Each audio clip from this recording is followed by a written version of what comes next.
Welcome back to the Zero Weakness podcast, where we talk about how to be a better lifter, how to be a better coach, and everything in between. Make sure you subscribe and enjoy.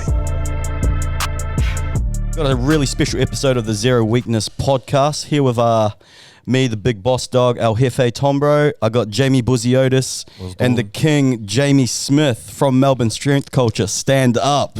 I just want to, before we start, I just want to give the boys a massive shout out. Thomas has known this forever.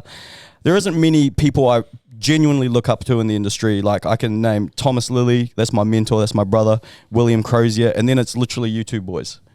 Jamie Bouziotis and Jamie Smith. Literally, I've followed you guys forever. I froth everything you guys do. I've literally looked up to you forever. So this is like a really surreal, like, full circle moment for me that I get to rub shoulders with you guys and call you guys my peers. Thanks, man. So for me, this is really like, kind. I can't believe it. I can't believe I fucking got to film Hectic Eats with you boys. I still can't believe I was on your podcast. That's fucking, to me, that's nuts. Like, you know, I'm just a small town kid, doing big things. No. Welcome, boys. They're on the international Clout tour. Tell us about this. Tour de Clout, we're calling it, the Queensland Clout tour. We're just trying different things. That's literally the crux of it. We see a hole in the market from a content perspective in our industry. When we look at the people we admire in America, we don't think that there's anybody sort of hitting that sort of stuff here in Australia. And we're like, fuck it, let's just do it. Part of that is traveling. Part of that's putting ourselves out there a little bit more to get ridiculed and be called bloody sellouts or whatever. But who gives a fuck? We're doing what we want to do, and we ended up in Queensland. So, yeah. I think it's essentially just having fun and talking shit with people that we really like. And that was what I was saying to James a little bit earlier. Like, I am super pumped up after this, like just being around Thomas, being around yourself, and being around Will, Mickey, Luke Lehman. Like, it's just been an absolute trip so far, and it's been a trip to me, like, to be able to do something like this. And I think it's fucking going well. What do you reckon? Yeah, it's been really cool. It's been really cool. Like, I've obviously had the opportunity to do little things like this in the past with just the business and where we're at. Unfortunately, the 2 years in COVID put a halt on pretty much everything. Obviously, we're in Melbourne as well. So we had goals and aspirations with like seminar stuff, which we will bring back. And I traveled with Charlie. We did Queensland and Sydney. We did Sydney twice for those sort of things. We wanted to do more of that. And then it's just sort of shifted, and it's cool just to be able to take Jamie. We'll get Didier on one of these. We've started securing some guests in Sydney. So we'll move there and do some stuff there as well. But it's just, they're fun opportunities. At the end of the day, we just want to have more fun with work. Like, that's the crux of it. Do you think the lockdowns and COVID really unlocked this side of you, like forced 100%. You to pivot, and then now you've ended up in this direction? I think so. Yeah, you want the grey stuff. I think so massively. Like, so we'd planned to do it. So obviously, if you go back on the Strength Culture channel, you'll see it's a lot of more informative stuff. Like, it's just more informative it's stuff. It's real, like, three points for this, or 3 ways to change or start tracking like real, just like yeah information. And then it was Jamie started the channel, and then obviously myself and Didier came on, and like, is it just going to be informative? My brother came on as well, and then we filmed 2 videos in the gym. I think it was like 2 videos in the gym. In the old gym. Yeah, and then we locked down. And I was like, fuck, we've just started this. Like, how are we going to keep some sort of ball rolling and at least not go insane through lockdown? Obviously, I was living at home with my brother. We took a camera. Charlie had a camera. So we started vlogging. Like, should we just go that way? And these videos, we joke, whether it was because of the editing, whether it was because of the overall mood of just Melbourne lockdown with just peak winter, it just hit. It was just sad. Like, it was just a sad scene. Like, Donnie was filming them in like pretty much grayscale. Yeah, like the videos just look grey. Depression in YouTube format. Like, they look grey, they feel grey, but it's so cool looking back at like just the change in quality. Like, Anthony wants to delete them. My brother wants to delete them. He's like, fuck those videos, they look shit. It's like a reflection on me. And it's like, nah, man, like, that was fun to me. Like, it was really fun. It gave us something to focus on, and it's just so cool to see evolution and effort and constant tinkering with it to make it what it is now. And I'm not saying that it's perfect or anything like amazing now, but it's going to continue developing. And I do think that COVID forced me to get out of my shell and start to develop my own focus with training, whatever else, but us to start to develop a strategy and actually push that going forward. And Yeah, I've got a lot to thank for lockdown, as fucking horrible as it was. I know Jamie's probably a bit more scarred because he had to run a fucking business. No, it's the best. It's one of those things in the moment, trash. But looking back on it, best thing that could have happened for us. It gave me the opportunity to step back from coaching properly. It was something that I wanted to do, but I never really just jumped in. I sort of like dipped the toe, metaphorically, of like pulling back on coaching and all that. But then it really gave me an opportunity to be like, actually, you know what? This is sort of like a reset for us. And it forced me to start to view other revenue streams as things that we need to begin to develop for long-term growth of the brand. Because like we go back and forth. Like, do we want more coaches? Do we want to expand our team? And we just keep coming back with like the four of us. We have the chemistry and the fun we have, and like like even just the meetings, our chat, like we just get each other. And it's like, I honestly just want the four of us, and I'll pull Donnie in that now, the five of us to be in 10 years time, we're still rocking together and we've just grown a bigger business that's not just coaching. So it forced me to be like, how can we do this? Content moves up. How do I monetize the actual physical gym more? All of a sudden that move makes sense. Let's make this place look cool, look sexy. Let's push social media. Let's make like all these little things that we wanted to do. Now we're starting to do partnerships with brands and stuff. Like all these things are available to us, which never would have been, because I would have just kept grinding away at sort of like, I don't want to be a coach. What's the plan? Like, so COVID was the best thing could happen. Just touching on there, I want to talk about Donnie Bouziotis. So your younger brother, like he's obviously played a huge part in pushing your brand and pushing the envelope in what you guys do. I just wanted to, get a little bit of a backstory on how that started, because I don't know, for all our listeners, like I said, Jamie Bouziotis' younger brother, Donnie Bouziotis, he's in charge of all the social media, all the content for you guys, and he does a fucking incredible job of it. He's a weapon. And on top of that, how much does being that jacked play a part in producing the content? Why is he perfect? Oh, can we cut Adonis? Can we cut that out? He won't like that. He's humble. You're in my world now, Donnie. Donnie's I call him the most talented person I've ever met. I honestly, I mean that in every sense of the word. There is nothing that I ask of him that he's the first. If he doesn't know how to do it, he's like, oh yeah, give me a week. And a great example of it, he wanted to learn how to do 3D rendering. Yeah. And he's like, oh, I sort of know Photoshop, and Itchpig made this fucking spinning logo thing with like this light glisten on it.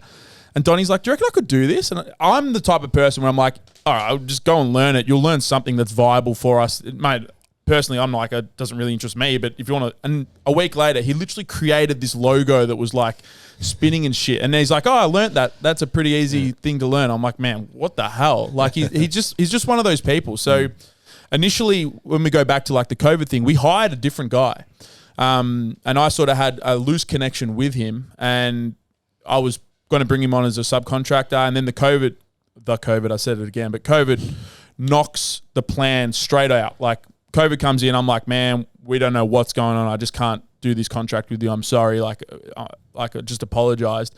And he's like, oh, I've made one video. Like, at least look at that. And we'd made the video. And then Donnie was just training. He's like, I could do that. No experience. And I'm like, you reckon you could? And he's like, yeah, man. I'm like, all right, here's my camera.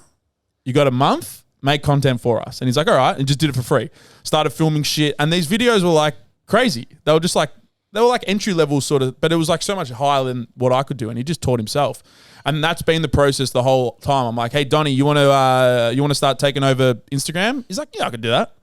And then just goes and learns it. Oh, hey, Donnie, like we want to do like these sick edits in our little videos. Yeah, I could do that. We do the thing with Itchpig, and all of a sudden he's like brand dealing with their brand team and all of that, and he's like collecting stuff from them and like putting our spin on it. And he's like, I'm like, all right, crazy. He's like, what's the next step? And it's just like that's literally been the evolution of it. He's just everything he does. He's been like that for so long. Yeah. Like he hates anyone knowing about it or telling anyone about it, but he produces music. And he's signed to a label and whatever else. And the way, like everything's self-taught. And like I'm out of home now, but I've obviously been able to see his development from so young to now. And it's like relentless. Like he's just there and he just keeps going at it and at it and at it until he figures it out. It's definitely something that I don't have. But I've got a story on that. So he produces music, and my partner also works for herself and has a podcast, Laura, and she was like, I want to do this, like it was called Superwoman Vibes. It was just the first iteration of her podcast. And I'm like, Donnie could help you be like the podcast manager. And she's like, all right. So then I'm like, Donnie, would you do this job? And he's like, yeah, I'll learn how to be a podcast manager. So, and then Laura said, I need like a funky track at the start. And Donnie's like, I'll find something for you. A week later, he produces this like 30-second clip, but he made the song.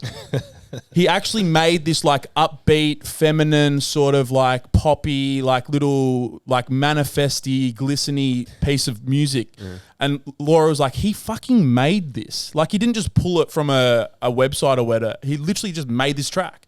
And I'm just like, this is the type of kid he is. He just fucking does it. Like, it's crazy. I'm going to cry, man. It's as a weapon. He's a fucking weapon. Of him. And I've made posts about it, but he breathed, in that period of COVID, he breathed new air into what we were doing and completely deviated the way and the potential that we can actually, it's the best. He's the king. It's funny how you said he doesn't like being talked about. He's quite a humble kid. Suck a dick, Donnie. Yeah. But I've already told about 50 people about Donnie. Like even I'm so impressed. And even meeting him, he's such a good kid.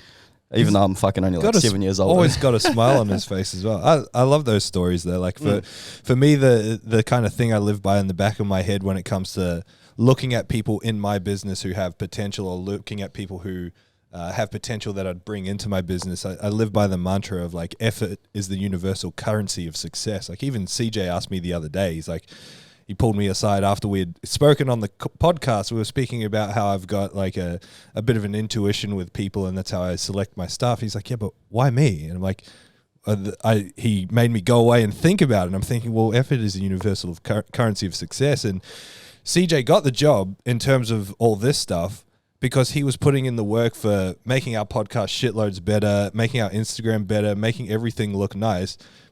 We never asked him to. He's just like, I can do that. Yeah. It's very similar, you know? Yeah. And so like even hearing you guys talking about like how the evolution through COVID, you're going to look back on, the times pre and post. And if that effort is consistent, it's just the growth will be exponential. No, it already has been. Like the bounce back from COVID has been crazy. And yeah, there's been a few big moves. The gym, obviously, was a big step for us and moving that. And then the Donnie content shift was a big thing. I think us as a team, because we got through it, we're sort of like, no, we want this to be fucking long term. I think all four of us have sort of identified that we can really make it a really solid long-term play here. So there's been some big things. But in terms of like all the objective business numbers, like what we're doing, we've never felt growth like this. So for all the people that say, oh, you bloody Clout sellouts, like bad luck. It's only going to get worse. No, bro, slow down. Make your business worse. Yeah, literally. It's business. And I feel like I can speak from my experience as a staff member employee beforehand, and like to be brutally honest. In my first couple of years working at the gym, I personally didn't see a future because I'm not a powerlifter. I'm not in a powerlifting gym. I'm not in my own skin or whatever else, and I was just like, oh, maybe this isn't for me. Maybe I've got to find a different career or whatever. And I feel like there was a defining, I don't know, remember, I forgot the specific moment, but it was almost like all four of us had like this one unified goal and vision to do something, and that's why I was like, nah, I'm fucking here for the boys. And like it was, I don't know, I feel like from that point on it really sort of clicked. Home of Australian strength training. That's it. That's what we say. Like we said it. We say, and we've put it around everywhere. Like it's one of those goals where it's like no one's ever going to fucking label you, give you a sticker of Home of Australian strength training. But it's just like that's what we're working towards. Yeah. Like we want to be respected in the circles of people that know what they're doing. Yourselves, Will Crozier, all the other guys in Melbourne, but then also like maybe slightly a step outside of the strength world, like S&C world as well, like Athletes Authority, Core Advantage. Like we want those gyms to speak really highly of us. And anybody that's coming into the industry at the grassroots level, when they ask, oh, who should I follow? Where's good content? Strength Culture pops up. Like we just want to be like, and for us, we just label it. We want to be the home of Australian strength training. And it's never like we're the home, we're number one. It's like, what are the qualities of a place that would be deemed the home of Australian strength training? We want to embody those qualities. We want, what makes a gym a home of strength training. You know what I mean? Like that's really what it is. Like you said before, though, when people look at you guys saying things like that, or when people hear you guys saying, you know, we're fucking chasing clout, and take that literally, it's like, well, the fucking joke's on you. Like, if you're taking that seriously, like we say it ironically, like it's a piss take. Like we don't mean it like that. Like, yeah, of course, we're fucking out for a bit of clout. You know what I mean? Like we want that rep, son. But no, seriously, like. It doesn't mean anything like that, and I think it got past that point of really like we still do care what people think in some respect, but we want to be ourselves. And if that means taking the piss and then copping it for it, then so be it. Because those people that do think like that, they're probably not worth your time. It's so annoying because everyone on social media is doing that. Why would you post and aim to get followers? You're just saying that you're doing it. And you're saying it facetiously anyway. Oh, there's like, so much fucking satire. It's just like... everything's fucking working though. Everything you're doing work, and you're saying, you know, you want to be recognized as the home of strength training in Australia, and you want, you know, people to be saying who should we follow. I feel like that's fucking happening. Yeah, it's working. Well, as I said, 100%. like all the metrics that we value objectively from both business and sort of reach or social, they're all moving in the direction that we want at rates we haven't seen before. So, I don't get it though. Fucking everyone's got goals. Just you say it out loud, and you're a fucking dog all of a sudden. Oh, it's well, like, shit happens. You are a dog though, but I'm a dog. You're dirty Steffi. Big dirty Staffy boy. Yeah. People don't understand. Anyway, I want to hear more about the evolution of the gym, like the change, the move into the new facility, because I think a lot of people externally look at things like competitions or gym memberships, and they do the quick maths and like, okay, 100 people paying this much, this guy's fucking loaded. They don't realize how much money gets spent on stuff that they don't think about. As obvious as things like gym rent, flooring, fucking flooring, all of it. But how much money we reinvest into the gym, and I know you reinvested a shitload of money into that facility. Yeah. And so what sort of drove you to get to that point? What motivated you to do that? What did the process look like? Like, I don't expect facts and figures, but no. You want the profit and loss statements? Yeah, please. Yeah, easy. Just claim it. Millions. No. A conversation with Kyle Trainer, who's a business mentor down in Melbourne, and also does some, like, I find really interesting content things and an evolution of his own personal brand alongside that. He quite often drops questions that just fester in my mind. And one of the things he asked was like, what are your best differentiating factors as a business? And it came back to, number one is the team, the four of us. Number two was the physical location. I really felt the community that we had built and sort of what we were doing when you walk in and you meet people and all of that. Like, people just want to be at the gym. They hang around. They sit down. They like, it's really one of those, Eric Cressy calls it like the third home. Generally, it's where you work, it's your family, and then you've generally got something else that's a place where you really feel like yourself. Like, we are that. I do believe that. And the people that identify with Strength Culture, the brand, when you come in there, I feel like you get a feeling of that as well. So that were the two big differentiating features. So then that conversation towards the back end of COVID now spurts content direction with be yourselves, more of that, go hard on it. That's the team thing, is our number one asset. Number two asset, how do we make this physical place better? And I was lucky enough that in the COVID period, I made really good money from a mentoring thing that I kicked off. I actually didn't enjoy it that much, and that's why I've taken a back seat from it. But that money was available to me to then reinvest, and I'd put every darn dollar straight back in, and that's where that all came from. So I view it as like that was created to potentially help this main thing that we are doing. That's how I view it now anyway. So that was sort of the decision to move, make it a little bit different. Again, differentiating features, I think, from a business perspective are important. So we just sort of played on that. All right, Eugene Teo's got soundproofing in a private gym. I'm going to put soundproofing in a semi-public gym. Like, it's still private, but the ceiling's done, the walls are done. All of a sudden, we can film better content in there. The music sounds better. It's got more of an atmosphere. You don't get a headache when you're in there for too long. Like, it's just a better feature. I'm like, how are we going to make this huge white wall not look like a huge white wall? I hired an interior designer. What can we do? Oh, that marries up with this soundproofing paneling that we could put up, and all of a sudden it looks a bit different. Oh, we've got to put our logo here. How can we do our logo slightly different to the normal gym? All right, let's put a fucking steel mesh wall up. have the logo popping off the front, put down lights on it. Like, it was just all these decisions. Like, what can we do that's slightly different to every other gym in Australia? Because every other gym is very similar, and it's not a bad thing. It's just like, if we want to be different and sort of stand out, we've got to do some slightly different and stand outy things.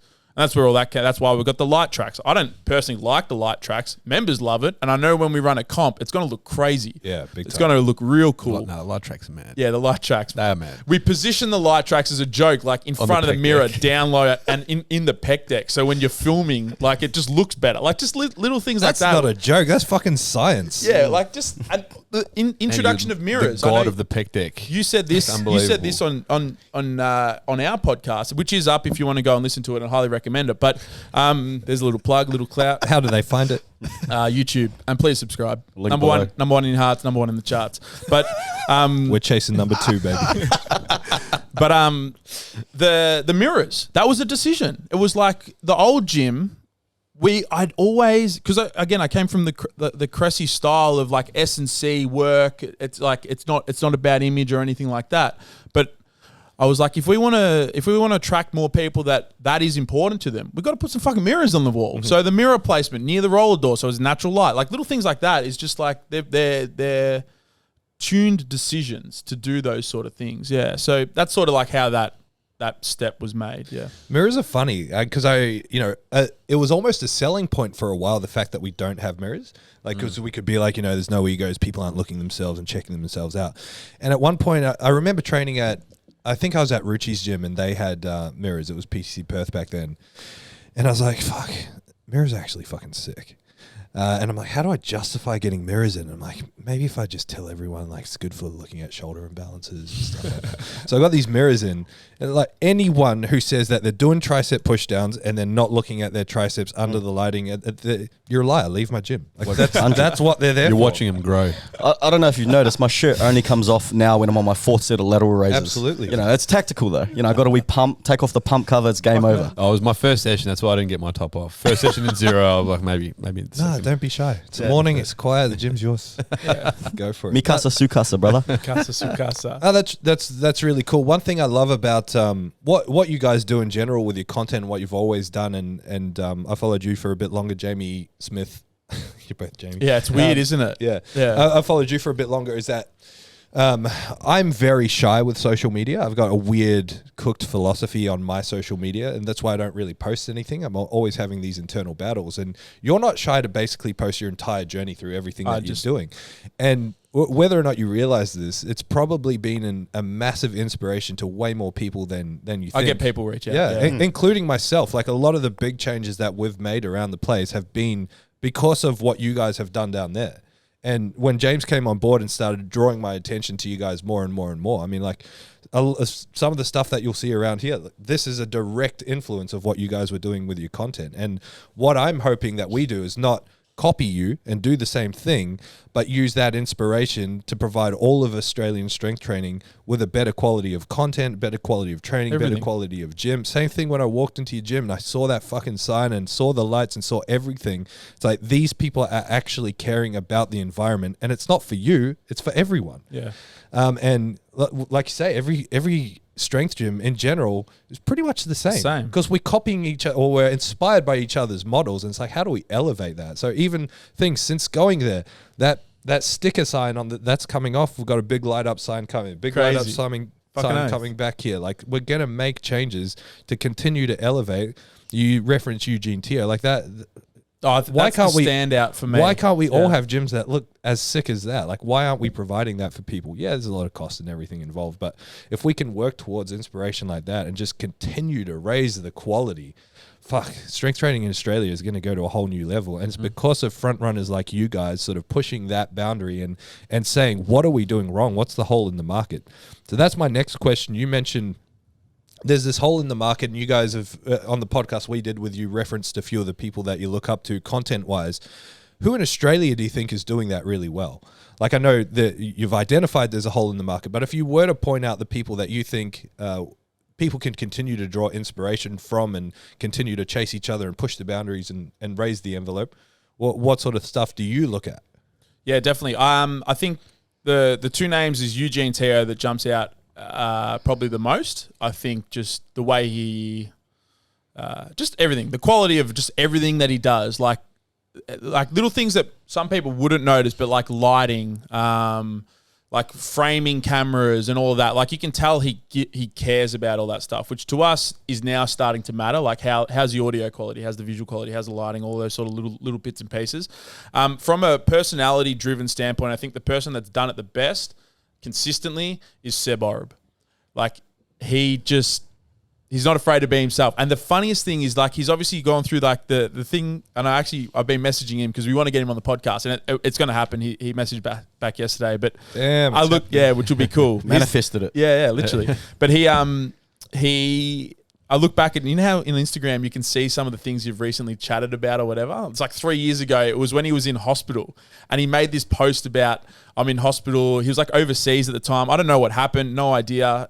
But he's like, the reason I'm getting it is a penis reduction. And he just like ran this running joke of this penis reduction is the reason. My wife is not happy. Like, we've been putting it off, but it has to, like, that just encapsulates the whole thing. It's like, he did a tutorial in the hospital of how to eat a banana. Like, just like things like that. His Q&As, and he's like, how much sleep do you get? I aim for 8 hours, but if I'm having sex with my wife, I get 7 hours and 58 minutes. Like just like these little like things. I'm just like that personality, I think, is just what makes him and what he's done.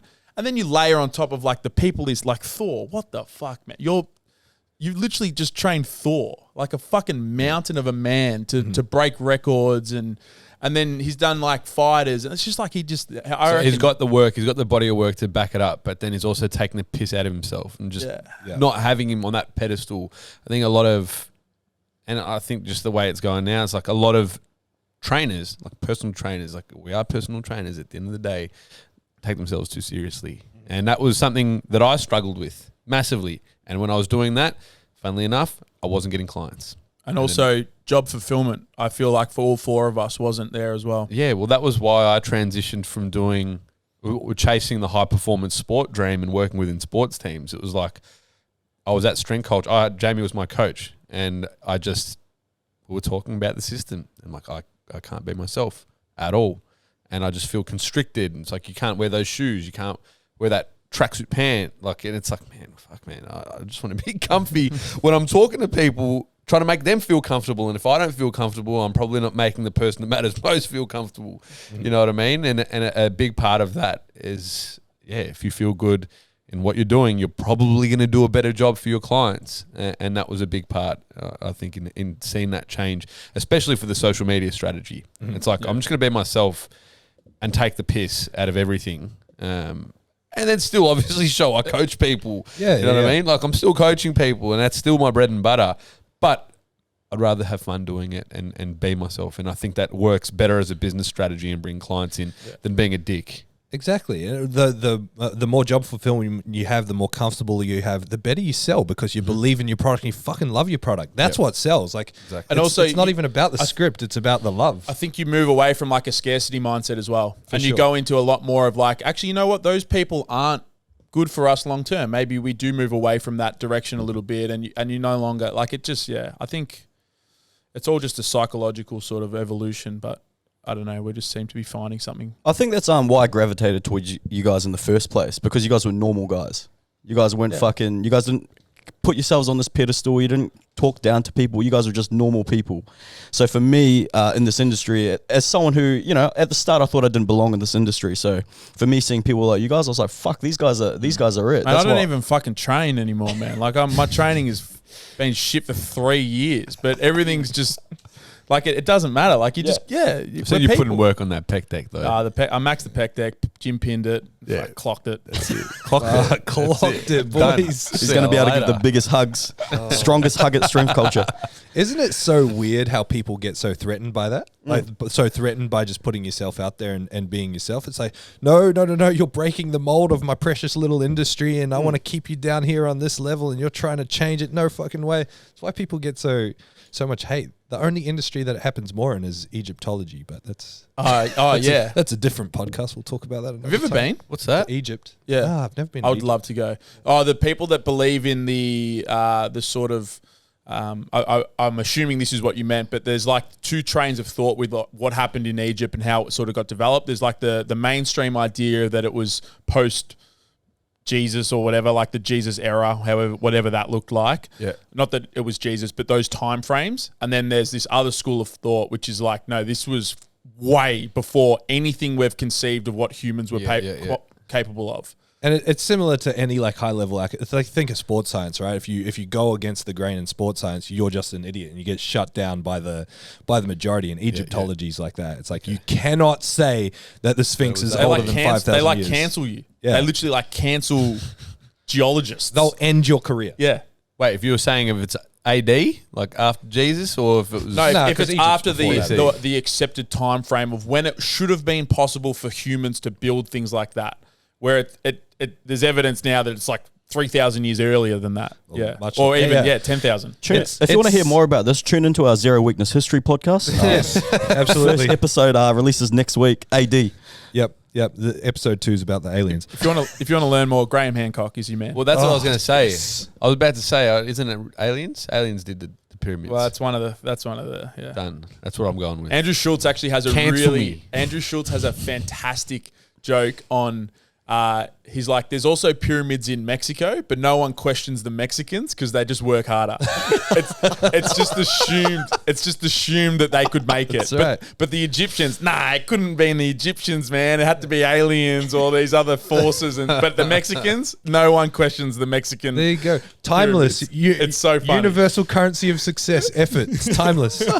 Crosses all cultural and time boundaries. But you talk about people that are like content and all that in the industry. I actually don't even look in the industry anymore. I'm looking at people like Andrew Schultz and their snippets. And I'm like, these snippets are so goddamn funny. How the hell, like the way they do the subtitles, the way they frame and like move in and out. And I was going back and forth with Donnie and he's like, I'll take that off you because I was doing it. And you look back 2 weeks ago, they were trash.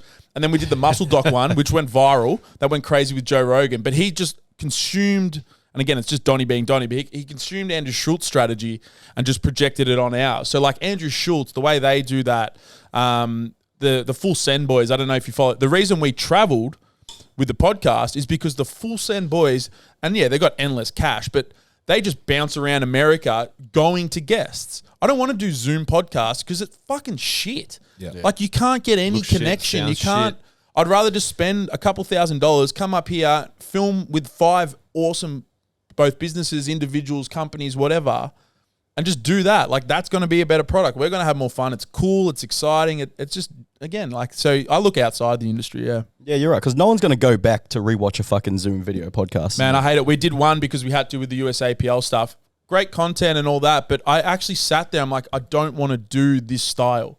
We will not do a Zoom one. I will not get Mike Israetel on a Zoom podcast unless we can do it in a fun way. We actually want to try do it with Bryce Krawcheck from Calgary because we know from his end he'll be able to film some different things and we can piece it all together and actually make like a cool Zoom, if that makes sense. But we're not just going to do a Zoom podcast. It's not. We're just going to pump Australian content. If that's what it has to be for now, that's what it's going to be. Like we manifest that trip to New York City, baby. We're going to we will get to America. I know we will. Top of the rock. And we will literally just film content in America. It's going to happen. And someone's going to pay us to do it. I just know it's going to happen.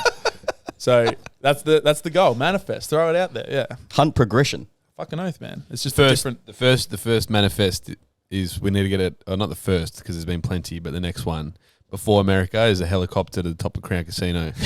And I want to, as a hectic eat, still buffet in Crown. And I want to get designer tracksuit for it. I've never bought designer anything, but I just think there's something so fucking just hilarious. It's just hilarious. Is there going to be any bling with this? Oh no! The designer tracksuit. We don't make. We're still strength. We're still strength coaches. At the end. We've already quoted the helicopter. We know what it would. But that's why it's fucking hilarious. Because we're near. It's not that much. It would be that crazy. Right? $2,000 less. Yeah. That's less. Yeah. One way. The plan is to go one way and then get the train back. Just to juxtapose. Is the helicopter literally from the river? No, it's from Moorabbin Airport, which is around. It's a 3-minute drive from the gym. And then to the top of Crown Casino, and then go to a buffet and get the train home. That's literally the plan for our year finale. Whether or not we actually pull the trigger on it, but Nah. The trigger will be pulled. Yeah. It will be. The clip's going to be empty. Full clip gone. Pull the trigger, bro. Gone. Yeah. I can't That's wait to see that. That's going to be good. I love everything you guys do. And if it's not designer, it's matching tracksuit of some sort. some Kappa. sort. Yeah. But there's 6 seats on so we can take one other person. So we're just going to take someone completely random.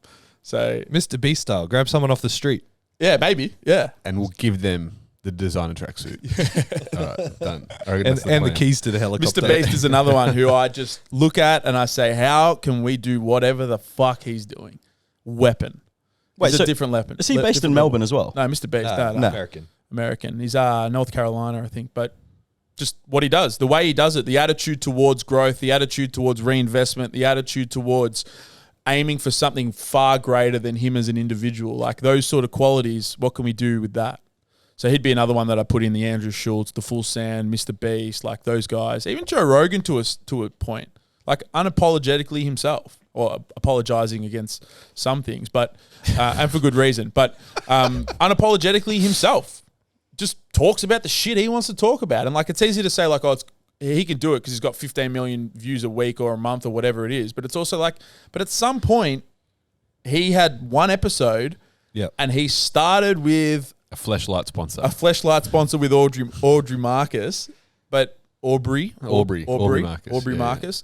But like at some point he was just he just sat down with a mic, talked shit with his mates.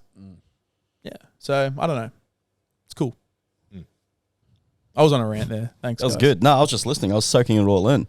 Tom Bro, you got anything? Yeah, I was going to go back to powerlifting, like you mentioned the chat that you had with USAPL, and obviously guys are getting involved with that now. I don't want to talk specifics about federations or anything like that. I'm just curious. You spoke through some of your vision with your content, with your gym. What's your vision with what you plan on doing with powerlifting? Yeah. What can we do for differentiating ourselves from the general powerlifting comp? We look at stuff like what the Ruchi's do in WA, and we're like, how can we sort of like the stream? How do we make the stream better and learn all that? We can use our cameras and all the other stuff that we do, like make it in some capacity at the back end. Like we know that lifters enjoy social media and posting things. Like how can we do something like that? Use Donnie and all of that sort of thing. Like we're not exactly sure. We just want to do things slightly different, elevate a little bit. We think that powerlifting comps generally are boring. Like I think that's a general consensus. Like you spoke about your first APU comp and there was 3 lifters or something. Like That's hell on earth. That's a fucking joke. Like for multiple reasons, that's a joke. But also like, how is this the level that we accept for the sport? Like it just doesn't make sense to me. Like, so I think we can really elevate things and make it more exciting to be there. Like we've discussed, like we want somebody to have a clothes store in our, like ultimately Itchpig, we haven't approached them, but we'd love for them to set up a store inside the gym because we know that their brand and our brand sort of like just little things like that. Like Just bringing shit that we love. We like clothes, we like good food. And if we can get that going, it's an added element to enjoyment to a competition. I really want to do like a late night one. Like make it a spectacle event, just a small, like 20 lifters or something, but really like hopefully piece people together and create high level competition and actually have like it's like catered and there's like just like little things like that. We've got these ideas and thankfully within the framework of USAPL, we can make those moves and do those things. I don't know where it's going to end up, but again, we just want to, what's the general thing? How can we differentiate in positive, productive ways to make our stuff cool and almost like a highlight? It's funny because I wanted to talk about that on this episode as well. My first experience with the powerlifting comp. So obviously when I got into powerlifting, I was real fucking hyped on the sport. Talked it up big time to everyone. Yeah, I'm competing in my first meet.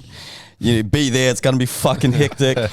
And so I prepped for this meet. Talked it up, posted it all over Instagram, and I got to the meet and there was 7 or 8 of us competing. I invited like 10 members of my family and friends to come watch. So there was 8 people competing. My family got there. It was fucking nothing. It was literally an empty gym, and they got there like, oh, this is what fucking James has been talking up for the last 6 months. And it was so bad that they had to, because it was only 7 or 8 of us, they had to, instead of just being lifter after lifter walking out to the platform, they ended up giving us like a 4-minute rest in between each lift. The respite if it's less than 10 and lifters. That was the most embarrassing part because I was just watching my father-in-law staring at me, cracking up laughing. Like I was with an empty platform. And the funny thing is, powerlifting is so niche. No one knows the rules. Ultimately, people just don't know what's going on. Why are they coming out again? Why is there a break now? Like, what is happening? How's the scoring work? Like, they would have no idea. And why is there no one doing anything? Why does it just stop? Yeah. So someone's called a timeout. Coach's huddle. Yeah, so that's cool that you talk about that because, like, for us that are involved in powerlifting, we obviously only see our comms here are fucking hectic. Yeah, hold the phone for a second. Have you told them what happened on your squat? My squat, nah, I haven't. All right, let me run you through this. Take the floor. So 2018, it would have been the first time I've squatted 200 in sleeves. So when I walked out, I envisioned it in my head what I'm going to do. You know, so I walked out to the platform. I was like, let's fucking go. Went and fist bumped everyone around me, literally. It was like a WWE event. I was fucking walking around fist bumping everyone. The back spotters, side spotters, I was like, let's go, baby. Let's go, baby. I was like, yeah, let's go. And Edan, one of my boys, he was handling me that day. And he was like, hurry up. And I was like, let's go. I thought he was just trying to G me up. And then I walk out with 200 on my back, walk out, still fucking G'd up, screaming. And then I time out. Never got to do the lift. So the buzzer went off and I just had to walk it back in. Oh, what a shame. Yeah, and like you said, like my family, my friends are in the crowd like, oh, what was that? You know, trying to put on a bit of a show for the family and it didn't go my way. Not at all. Yeah. That's so good. That is incredible.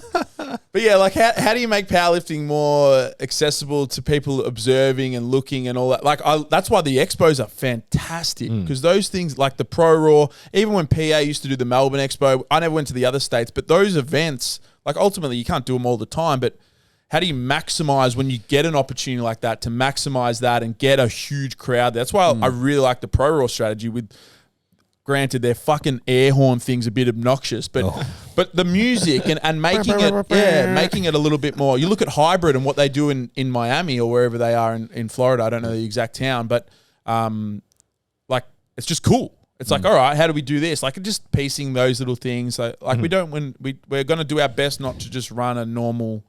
I think the best thing to think of it because like I remember my first meet going to like was pretty far removed. I'm like, all right, I'm working in a powerlifting gym now. I should probably go to a meet. And I went there, and then I'm like, oh, they're benching now. This is fucking boring. So I left for about an hour and a half. Yeah. And then came back. So I think really the ultimate goal would be like, okay, how do we get people in to watch? But how do we get them to stay there and keep atmosphere going? I think that would probably be a good strategy of, what do we do to create a better environment with it? Because, people fucking leave. I left. And it wasn't just me. How do I go get better food? Because I don't want to eat whatever's here. Yeah. And I think that's probably going to be a big way of making it a little bit more fun. My first sanctioned meet experience, so you may not know this, but I'm ex-PA. I started in PA. I started in novice comps and stuff. And dirty dog. I did PA. My first PA comp, there were 9 lifters. This is back before Raw existed. Oh, really? There was no Raw category. The weight classes were different back then. It wasn't 93, it was 90. And so people are putting on these weird-ass fucking suits. I'm like, what? They look like idiots. What are they doing? Because they were doing equipped. And the comp was in the UQ Powerlifting Club, which is in a scout shed. So you're not allowed to put the bars down You can't on hit deadlifts. It. You have to like really Control put it like it's glass. 9 lifters. We got there at 8 a.m. and we left at 5:30. Yeah. Took so long, and they were all real fucking rude. Like, so it's no, and that's no dig at like the federation itself, but it was representative of the culture back then. It was no wonder why powerlifting didn't grow and why it sucked back then for so long. And it's a miracle that people like myself and Scott Watson and Marcus and like the forerunners of powerlifting back then stayed in the sport because it was so shit. And it hasn't gotten all that much better. There's just a lot more people in it. And the more that we can do to do stuff like this, elevate our comps, make them more entertaining, have better live streams, have better organization. The other thing, like just like efficiency of comp and making things run smoothly and all of those. So like I think there's areas that we can all improve in those pieces, like just plate loading, spot loading, like making sure that we're actually, because ultimately like the sport itself is fantastic. We all love it. We can run businesses through it. People literally can change their lives jumping into this and learning their potential as not just physical, but emotional and mental and all these progressive. The sport is fantastic. How do we show that to the greater community in more productive ways? Like that's sort of, It's making it a better experience for all lifter and spectator. Yeah. Like it's just making it more accessible at the end of the day. Make it more accessible, more people are going to want to do it. More people want to do it, more people are probably going to rock up to comps and actually make it a fucking... And this is where like mad. the whole, like I know you and I share the same discussion, but like, there's more federations diluting the competition, whatever. I'm just like, that's such it's such a soft way to look at it.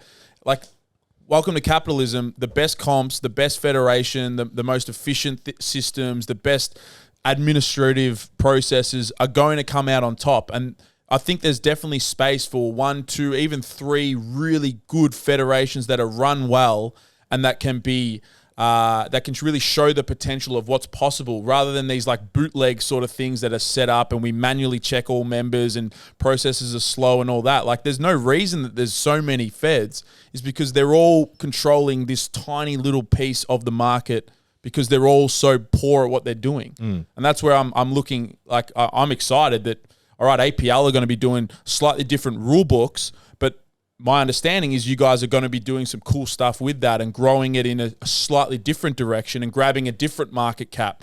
US APL, I think, are going to come and do really well because they've got the systems and structures that have been successful in America. They're going to bring that here and show us a new level of what is actually possible when a business is run for money. Like, ultimately, that's what it needs to be doing. Like, it needs to be moving in those progressive ways. So I think I'm actually excited for powerlifting for the first time in this little period of what's happened now. The Pro Raw sleeve event, I think, is a huge win for the industry, and it's going to make things exciting, and they're going to do that elevation idea with a whole new subset, bringing all these new people. The barriers are now dropping. Like, if you coach here, you can't coach there. Like, it's actually exciting.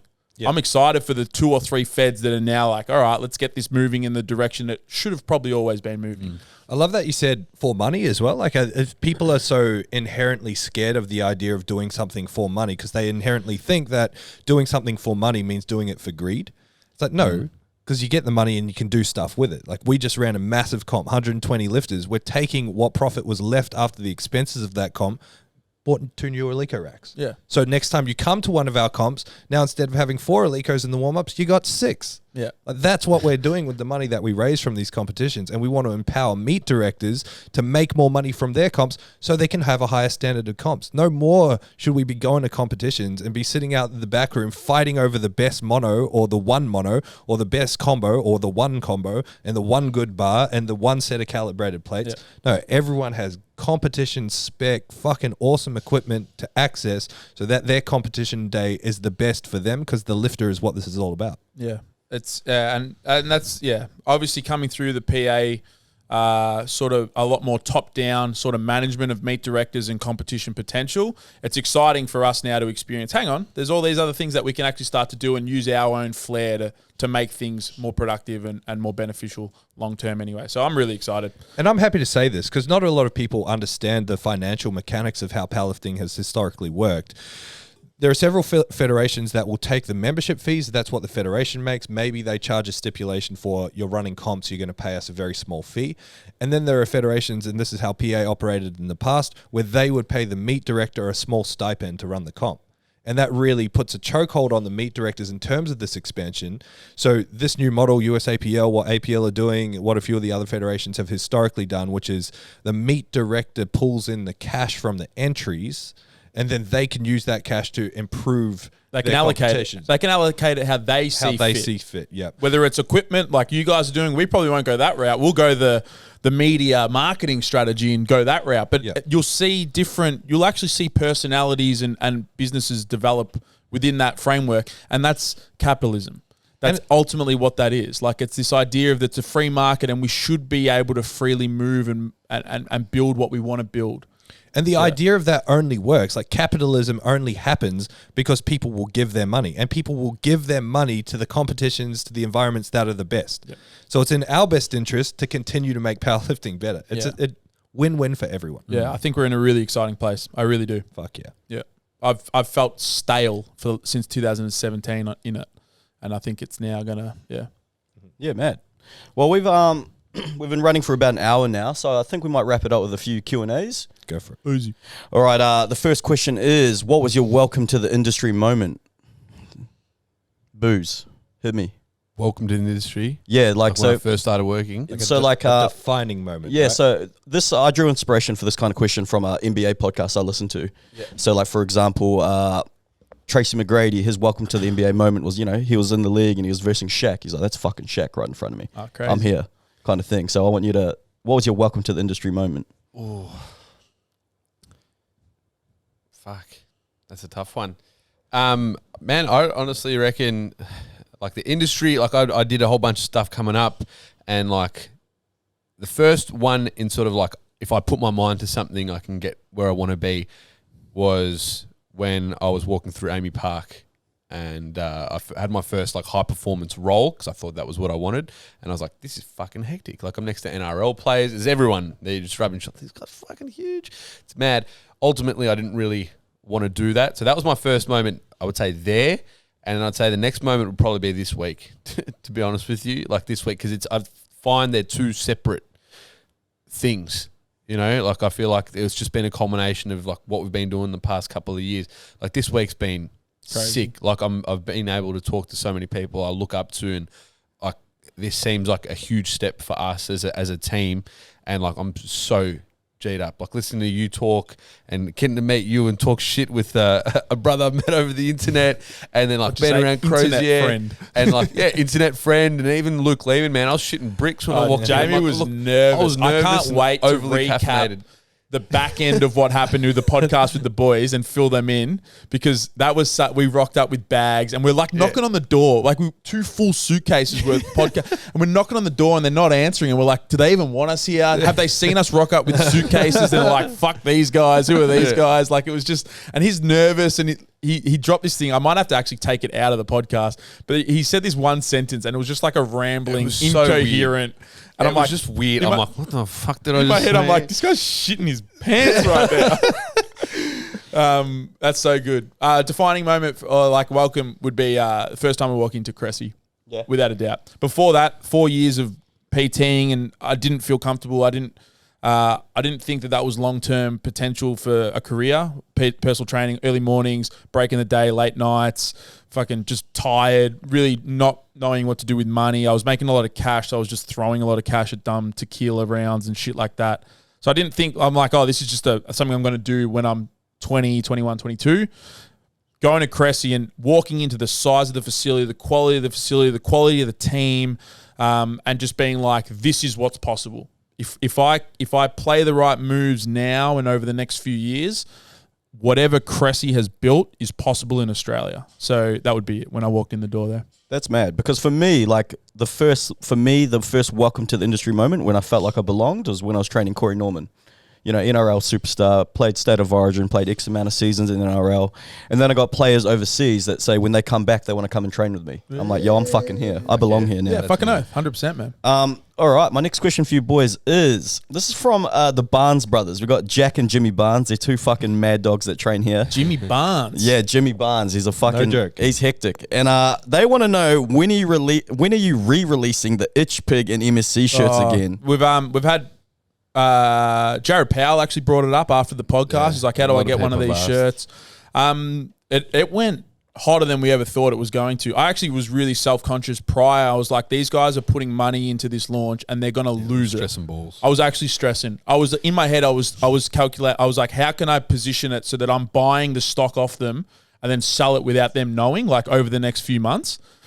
And then I was going to message him and be like, oh, do you mind if we like pull some stock off and have it for just our members? And I just toyed with it, and we didn't really end up doing it. And then we opened the doors and fucking people just started filing in and everything just got sucked. I've never seen the gym like that. It was crazy. It was proper safety hazards. It was people Insurance training. policy was not in act that day. And it was just went crazy. And then the boys were like, oh, we've done some of these, but nothing like this before. Like they were also a bit like, holy shit, this is cool. Like we've found a connection and a message that works really well. So we want to do it again. They were open to the idea. We just haven't gone through it, but they're a cool bunch of dudes. And I think it was a really cool process. So currently there's nothing in the pipeline, but hopefully I think the door's still a little bit open that if we wanted to roll it again, we could roll it again. That was a big moment. That's one of the coolest things we've ever done. Because it's like it's not like, because you look at it as like I'm a coach forever. And like I love coaching. You know what I mean? But is there something else I can do or something more? That was that. We got to crack open a bottle of red at the end of that. A client had bought it for me because it was end of the year. Christmas, cracked that open, bit of Penfolds. We're drinking Penfolds in the walking around the gym with like shitty glass. I had 100 people wearing our fucking clothes with Itch Pig. It was just a really cool So moment. good. It's one of the coolest things we've ever done. Man, I wouldn't be. I'm wearing Itch Pig right now. I would not be it's wearing it actually if so it wasn't if it wasn't for you guys. It's so cool to see. We see it everywhere. Not that it was from us. I'm just more aware of the brand, obviously. But they're especially in Melbourne, everywhere. Yeah. I've got these two kids. I was eating dinner after the races with my partner, or my fiance, sorry, I'll say the correct term, still getting over that little hurdle that slips out sometimes. But her and her family after the races, and I was slammed. Wearing slammed on Centre Road Bentley, and this group of kids walk past. There's like 15 of them. They're like 16 years old. Two of them wear an Itch Pig, and I'm like, oh, Itch Pig, and they're like, yeah, Itch Pig, and I'm like, oh, we're doing a collab with Itch Pig, and two of them were just like, what? They got their phones up. They're like, we talk to them all the time. I took photos with them. We're literally chanting down Centre Road. Because I was slammed, and I'm a bit of an idiot when I'm pissed. But and then they both signed up. Now they're training in the gym, and they're like, this is the coolest thing ever. Like it's just like it's just a cool month, like crazy month. For me, that's hectic because I've always fucking loved clothes. I've loved like pop culture, hip hop. That's this guy. Yeah, that's why I mean this guy fucking. That's my dog. Yeah, the Filipino Greek connection. But like for me, that was like that was unreal. Like I was like, no fucking way. Like two of my favorite worlds have collided. Yeah, like because I love being a meathead, but at the same time I hate being a meathead. So like for me, that was like it was unreal. And you're talking about effort is the currency of you know what the currency of that sort of stuff is? Talk to me. Clout. Ooh, and manifestation. Damn. That's it. We're Clout doing makes it all those for things clout. happen. Yeah. All right. My next question for the boys is Clout makes it happen. 3 favorite exercises that aren't squat, bench, and deadlift. Lateral raises, lateral raises, lateral raises. Buys, tries, and flies.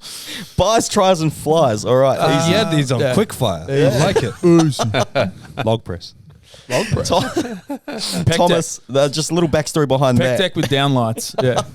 So Thomas, one Saturday we trained. We did log press for the very first time ever. 2 Saturdays. 2 Saturdays. And then I heard Thomas on a podcast the very next week say, yeah, my favorite exercise is log press. I'm like, no, it's not. We did it for the first time last week. You've never done it before. It's cool. It's got novelty. If you weren't in the fitness industry, what would you boys be doing? I've run this thought experiment and I land nowhere. I don't have a backup. I don't think I'd be working for someone. I'd be doing something for myself though. Like I feel like that's just my personality. I don't know what it would be. It would just be dodgies. Yeah. Dodgies. Probably dodgies. Dodgies. I was saying to Thomas, that's why I got the job stopper. Like, I got nothing else. The what? Yeah. A tattoo on my hand. Yeah. Job stopper. The neck tat's coming next. Yeah. Thomas, brother, you're stuck with me. Job stopper. Most influential people. What would you boys be doing? What would you be doing if you weren't in? I don't know. I don't think I would have lasted in government work. I'd probably end up doing something creative, to be honest. Yeah. My ultimate dream is to be on stage singing and dancing. I would have chased that, I reckon. Really? Yep. Wow. He What sort of singing? It's still the ultimate dream. Anything. Theatre. Performing. Performance. Shakespearean stuff. Fucking oath. Wow. You tell me what. Have you ever run with it? Have you ever tried? I dabble. Dabble? After this, Thomas, can you get on the keys, No. please? No. Thomas used to give me piano lessons on Fridays. Actually, Meg was saying that you're a bit bougie. You got a real expensive piano at home. It's not that expensive.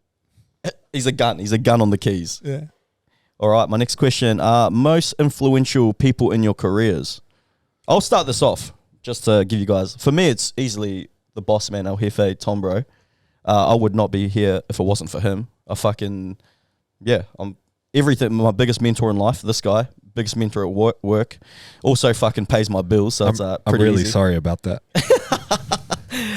Sorry to hear that for you. So yeah, I want to hear you guys most influential people in your careers. My mother. Both my parents, but my mother has unwavering support, and I think I've earned that trust in her with rolling the dice so many times and just backing myself in. But it's now literally, it doesn't matter what dumb shit I concoct in my head. If I tell mum, she's like, yeah, go for it. Like, let's do it. It's consistent support at every turn. And I think that's why a lot of the confidence or belief in myself stems from my mother. And that belief in myself makes anything that I want to do possible. So without a doubt, my father as well, just literally just a dad. Like whatever I need, he's there for. Like as I said on our podcast, he's building a fucking step out the back of he's 65, fully retired, but cleans the gym 2 times a week, like scrubs the floor. He wants me to close the gym so he can clean it better for like a 2-hour period. He's like, I'd be able to do a better job if there were no people here. I'm like, Dad, I can't just... Yeah, like it's literally like... So my parents, both of them, but my mother for giving me the belief that she's instilled in me, without a doubt. Unreal. Yeah, I got 2. My mother, for sure. I was on the rocks there for a bit after... Just for a couple year period, and I wasn't really on the route to making anything of myself. But there was one voice that was in the back of my head that just allowed me to know that I was better than what I was doing and where I was. That trajectory as a whole. So it's like there was nothing really there because I definitely fucking wasn't making her proud. But it was just knowing that the faith that she had in me, irrespective, was, you know, enough for me to never actually continue on that path. That's that. In industry would be Jay Smith, 100%. Like just faith, direction, seeing what he's done, and just that like relentless push to want to fucking take something somewhere. You know what I mean? Like he gave me a chance off of a conversation. He's like, it doesn't sound like you're happy. And I've been there doing that and chasing that dream and you know, I wouldn't have the opportunity to be able to sit here and talk shit with the boys in Queensland and then chase that further. So yeah, thank you. And props. Thank you. In the industry, Christian Woodford would be the biggest, and then obviously Eric Cressy, but Christian Woodford was the person that gave me the sort of the torch. Like, head down that path, mate. Go try that. You'll find your way. It's crazy, Booze, because we were saying before, like these two obviously business owners. These guys are big dogs, but we get to talk on a mic and call it work. Yeah. We get to talk shit on a microphone for an hour, like a couple times a week, and this is our work. Yeah, so that's what I fucking it's unreal. Like I'm still in awe. I still wake up every day like, what the fuck am I doing? Yeah, but 100%. Chasing dreams, mate. Chasing dreams. That's right. Shout out to your mums. Shout out, mum. Big time. Loris is the goat, the glue that holds it together. The OG goat, Loris. That's right. And we got Kung Glue Henny over here. Henny over here. Big on adhesives. Just adhere in this place. All right. Thank you so much, boys, for coming Absolutely on. Really appreciate it. Thank you. We'll get CJ to put the links underneath. We don't have to go through all that. Give us 5 stars. I'm just stealing Jamie's lines now because... number 2 in your hearts. Number 2 in the chat. Yeah. Yeah, just a bunch of number 2s. Not at all. Getting around it. Thank you for having us. We really do. And thank you just for being so welcoming of us this week. We obviously had a really fun steak dinner the other night, and we didn't fit in, but we made it ours. And love that. The Hectic They was a good didn't time. fit into our restaurant. Yeah, exactly. It's funny. We'll just finish on this. We walked up to... about a month ago, Thomas is like, "Oh, where should we eat?" I'm like, "Oh, steak place, easy." He's like, "Oh, I'll find a place." SK, what's it called? Yeah, SK Steak and Oyster in Brisbane. So we're coming out from the Luke Lehman potty, which was a fucking laugh, and we rock up. We're driving around trying to find a park, and we drive past the restaurant. I'm like, "That's not where we're eating. No fucking chance." It's like all dim lit. I look in the window. There's a pianist there and a live singer. There's a violinist. Waitresses and waiters are wearing suits and ties and bow ties. And shit. We rock up wearing itch pig tops, fucking baggy tees, baggy shorts. I was wearing basketball shorts, itch pig top, and Birkenstocks. And we walk in and they hold us at the front of the restaurant for like 3 minutes. I'm like, "Oh, they're not going to let us in." And then they're like, "Yeah, come to us." And we walk through the restaurant, past every patron, past the piano, past the violin, past the chefs, back corner, dimly lit. Naughty corner. Curtains closed.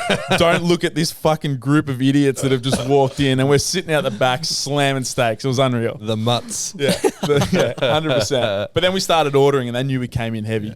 As you said, as long as you got cash, they don't care. Right. Money talks. Thank you, boys. Incredible. Thank you for having very us. much. It's been great. Thank you so much for listening to the Zero podcast. If you want more information, head to our Instagram, _weakness. Hit the link in the bio for all of our services and any information on upcoming workshops and events. Don't forget to leave us a 5-star review so we can have a broader reach and answer more people's questions. Thank you once more.